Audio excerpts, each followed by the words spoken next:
Allchinabuy haul AirPods review.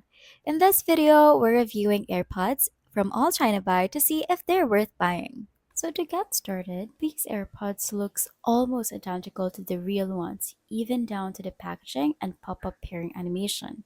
But when it comes to sound quality, they don't quite match up. The bass is weaker and the microphone isn't as clear.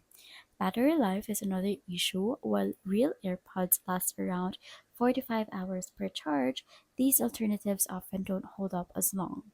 Some buyers also report Bluetooth connectivity issues with occasional audio lag or random disconnections.